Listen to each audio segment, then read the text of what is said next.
Goodnight Punpun is a very interesting manga because even though I consider it to be a masterpiece and either the best or second best manga I've ever read, I really don't know if I'd actually recommend it to anyone. Punpun is a great story that I think has the best characters I've seen in anything, and I also think that there's a lot you can learn from reading this manga, but I still don't know if I want to recommend it. This manga is very depressing to read, and I don't know how to describe how I really felt after reading it. I guess you could say I was feeling sad, but I really don't know. All I know is that I couldn't and really still can't stop thinking about this manga. So before I get into this, if you're not in the best mental state, I really don't think that this manga is for you. You need to be doing good mentally and also have a certain amount of maturity to be able to read this manga and take away the right message. I've heard of people reading this manga during their darkest points and it helping them a lot, but I know that isn't the case for everyone, so I just want to be clear that I think you should be in a good mental state before actually reading this. Also, for anyone who's easily disturbed, I really wouldn't recommend reading this. It deals with some very serious topics, and if you don't think that you'd be able to handle that, I definitely wouldn't recommend it. Anyway, with all those warnings aside, let's actually get into this manga. There are no spoilers in this video, by the way. As you can probably tell, this is targeted more towards people who haven't read this manga. So yeah, without further ado, let's just get into this manga. Goodnight Punpun is a story about the life of a boy named Punpun. In this story, we see Punpun's life experiences starting from when he's a young kid all the way up to adulthood. Punpun had a very rough childhood to say the least, and in this manga you can see every major event that takes place in his life and shapes him as a person. Throughout this story, we see Punpun deal with issues such as loneliness and depression, and I feel like if you've ever gone through something similar, his story will really resonate with you. This story will definitely hit much harder for someone who had similar experiences to Punpun than it did for me, but I was still incredibly invested in the story and I found it very interesting. Since the story is about Punpun's whole life, it shows him at his best and happiest moments as well as his worst and saddest moments. In my opinion, it was really important for this story to start when Punpun was very young, because in this story it's very important that you can always understand how Punpun feels and why he feels how he does. We see Punpun at different stages in life, we see the different experiences that he goes through, and we get to see all of his relationships. Those all help us to understand how he acts at any given moment, and we also get to see how all of those things change him as a person, and we get to see how they affect what kind of person he'll become. I feel like it's kind of because of the relationships that he formed in his earlier life that he really felt as lonely as he did later, so showing us his, I guess, happier childhood moments with his friends are very important to him as a character. I feel like showing Punpun at a point where he has friends and some really decent relationships, including Aiko, who's probably the only person that he really ever felt like understood him, really helps us to understand him a lot more when he's lonely later in the manga, because he knows how it feels to have friends and he misses that feeling. A quote that he says that I think shows this pretty well is when it says he thought he would have been better off to be alone from the beginning. If this manga had started in the middle of his teenage years and didn't show those childhood moments, it would be a lot harder to understand Punpun and how he feels. And I feel like that's what this manga is best at, making you understand Punpun and his feelings.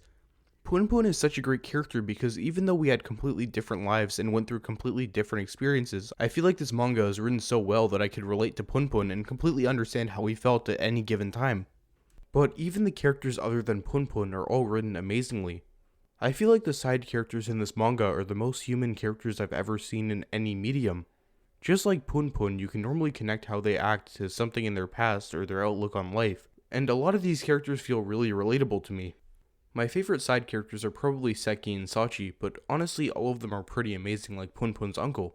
These characters feel a lot more real than your average characters too, because a lot of the time we're reminded that these characters are very flawed and can have very bad traits, but a lot of the time we see these characters grow or try to be better people as this manga goes on. It's able to make you feel like you relate to heavily flawed characters who we see make really bad decisions. We learn about things that characters like Punpun's uncle did in the past, and even though he's done bad things, I'm still able to understand and sympathize with him. Every character in Punpun's life, even if they may be responsible for his not so good childhood, is someone who I feel like I can understand and kind of sympathize with even though they may not be the best of people or make the best decisions. The only problem that there really is with these side characters, which I wouldn't even really call a problem, but some people may see it as one, is that the side plots in this story, at least most of them, aren't really connected to the main story and don't really affect it in any way. And because of that, some people may not really like them and see them as skippable, but I still think that they're some of the best parts of the story. Some people may call this manga very cynical for the many bad things that happen and the heavily flawed characters, and I see where they're coming from, But to me, I feel like this author was trying to create a manga that just felt very realistic, and he's done an amazing job at that. When reading this manga, I kept thinking to myself that everything from the characters to their reactions to the world that they live in feels so real. I can imagine every decision, every event, and every character existing in the real world. Probably out there in the real world is someone extremely similar to Punpun, someone similar to Yuichi, someone similar to Sachi, and really just people similar to every character in this manga. Yesterday when I finished reading this manga, I came across an interview between the YouTuber The Anime Man and the manga author behind Punpun. In this interview, he mentioned how his works were inspired a lot by the real world around him, and I could easily see that in Punpun. Everything in the manga feels real because it's based off of real people in the real world. It really is amazing how he was able to translate things from the real world into this manga so greatly, because as I've said so many times, it just does feel that real. Next, I want to talk about the art in this manga. Punpun probably has my favorite manga art that I've seen other than Vagabond, and this is because of how much this manga's art is used to help the story. You may have noticed by now that there's something very strange about Punpun's art, that being Punpun himself. He's drawn so much differently than the world around him. I talk about relating to his character and understanding him so much, but he looks like this weird mix between a duck and a ghost. Well, in this manga, Punpun and his family are drawn to look like these weird things, while everyone and everything else in this manga are drawn to look pretty realistic. I think that this was honestly a really good choice for a number of reasons. Firstly, I think that not having Punpun's face ever shown kind of works not really as a self-insert, but for more of an idea that this guy could be anyone. For me, it feels like he's drawn like this because the author doesn't want you to think of Punpun as a character like everyone in most other manga. He instead wants us to see Punpun as someone who could exist in the real world. This seems very contradictory because he's not drawn very human, but what I'm trying to say is that he has no definitive appearance of how he really looks in the real world, and because of that you can kind of imagine him to really be anyone. Another reason I like the way that Punpun is drawn is because I feel like it's able to convey more emotion. Punpun is able to have these extremely dramatic expressions and reactions that wouldn't work as well if he was a human, and because of that I think that it can better convey how he's feeling. Also, I really like that when Punpun changes as a person, we see his form change and we see him drawn differently, and it really fits the story much more than him being drawn as a human, weirdly enough. As for everyone and everything else, they're drawn amazingly, and everything looks amazing and incredibly detailed. The important characters have this very well drawn look to them, while he decided to make the less important characters look kind of like disgusting creatures, like Titans or maybe even like that girl from Mob Psycho. And yeah, basically I think you get it. This manga's art is amazing, and it really helps it to be even more of a masterpiece than it already was. Now, as I mentioned earlier, I think that there's a lot to take away from this manga, and a lot to learn from this manga's story.